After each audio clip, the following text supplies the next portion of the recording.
ఇప్పటికే బంగ్లాదేశ్లో సెక్యులర్ అనే పదం తీసేయాలి, ఇస్లామిక్ రిపబ్లిక్ పెట్టుకోవాలి. అంటే బంగ్లాదేశ్లో ఇప్పుడు ఇస్లామిక్ ఈ ధోరణి కొనసాగుతోంది.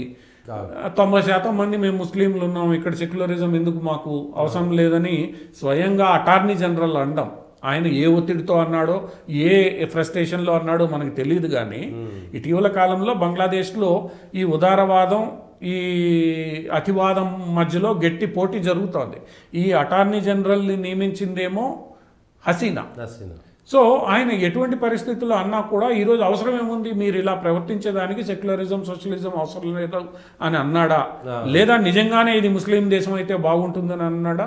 వీటన్నిటి మీద చర్చ జరుగుతోంది. బంగ్లాదేశ్లో పరిణామాలు అయితే ఒక రకంగా ఇబ్బందికరంగా ఉన్నాయి అనేది, భారత్ వ్యతిరేక వైఖరి తీసుకున్నారనేది కూడా ఒకటి. Yunus is known India hater, India వ్యతిరేకి అతను. సో రాబోయే రోజుల్లో జనవరి తర్వాత ఈ మొత్తం వ్యవహారంలో ఎవరైతే వీళ్ళందరికీ ఫండింగ్ అందజేస్తున్నారో వాళ్ళందరూ, ఎందుకంటే పాకిస్తాన్ కూడా కొంత ఫండ్ చేసిందనే అభిప్రాయం ఉంది. చైనా ఈసారి జాగ్రత్తగా వ్యవహరిస్తుంది.